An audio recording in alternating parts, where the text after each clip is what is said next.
Most people work their entire lives and never truly get ahead. They do everything right, earn good grades, secure stable jobs, follow all the rules, and yet somehow they're always one paycheck away from financial disaster.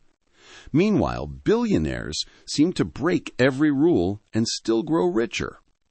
Here's what they never teach you in school. Wealth isn't built on hard work. It's built on leverage.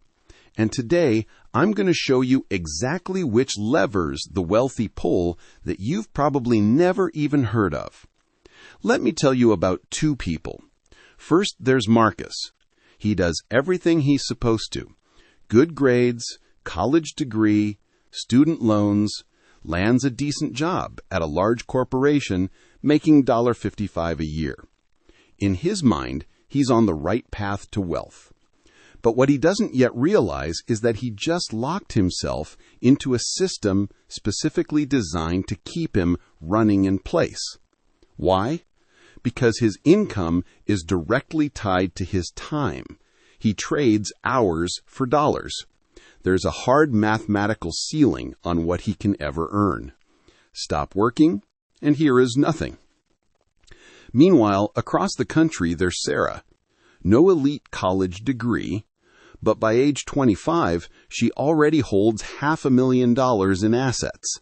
Same generation, entirely different outcomes. The difference is that Sarah learned how money actually flows in the real world, and that's where the real levers come in. The first lever is something you've been told to avoid at all costs: debt, but not the kind you're probably thinking of. Credit card debt, car loans, that's destructive debt. It's a trap. But strategic debt, that's a weapon. Here's how it works. Say you have $100 in cash. You could buy a property outright, but a wealthy person puts down just $20 and borrows the remaining $80.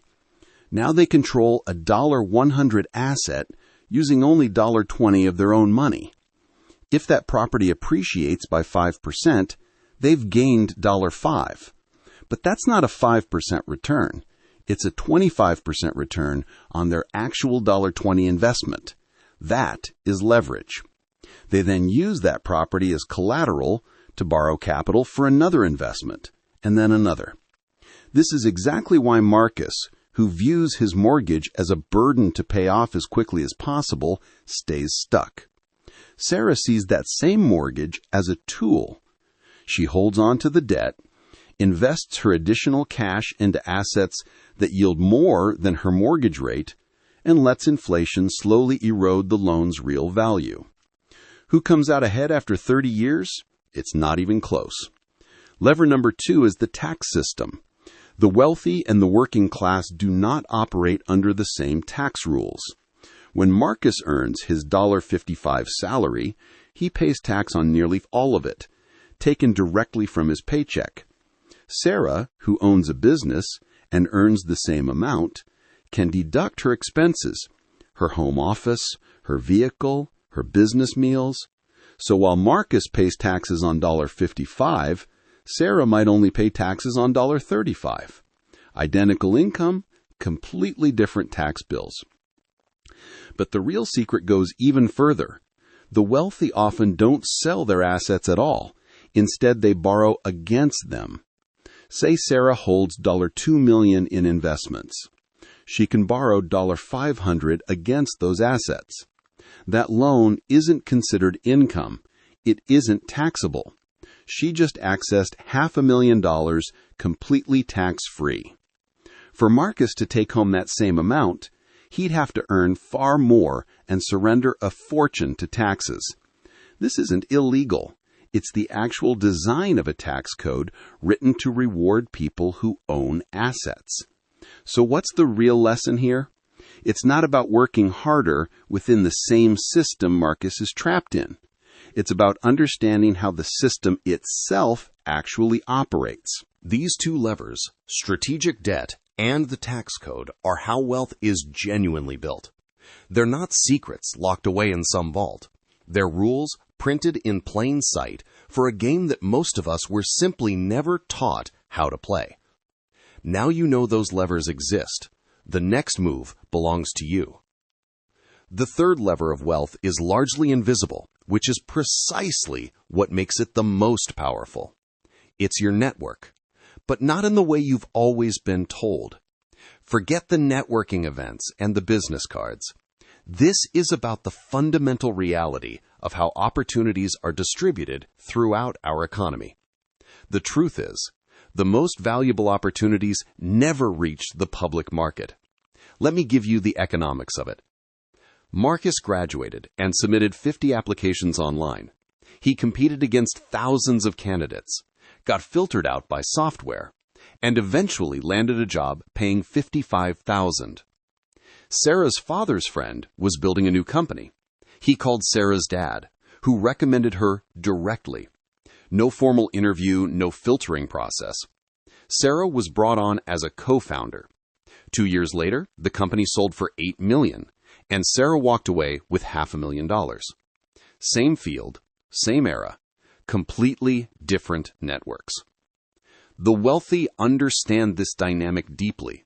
Their children attend elite universities not simply for a superior education, but for a far superior network. They join exclusive clubs not out of boredom, but because that's where real deals are structured and where the next major opportunity surfaces. This is why generational wealth is so persistent. They don't just inherit money. They inherit a network that keeps generating wealth long after the original capital is gone. The gap between someone worth $1 million and someone worth $100 million often comes down to a single conversation with the right person. Here's the fourth lever, and it's one that should genuinely frustrate you. Inflation. Everyone complains about it, but almost everyone misses the point. Inflation is not a flaw in the system. It's a feature. Depending on which side of the debt equation you occupy, it either destroys your wealth or accelerates it. Remember Sarah's mortgage? She borrowed $80 at a fixed rate. Then the central bank engineered 3% annual inflation over the next 20 years. That means the $80 she owes becomes worth less in real terms every single year.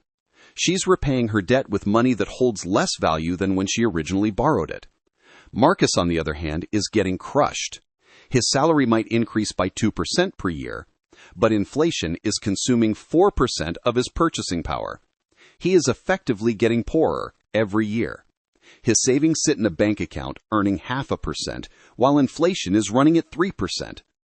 The system is literally structured to transfer wealth from cash holders to asset holders, from savers to borrowers, year after year. And because everyone is so distracted by complaining about it, almost no one ever notices the underlying architecture. The fifth lever sounds boring, but it's more powerful than all the other levers combined. Compounding.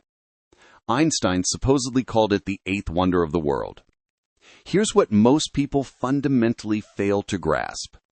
The compounding curve is completely flat at first, deceptively, maddeningly flat.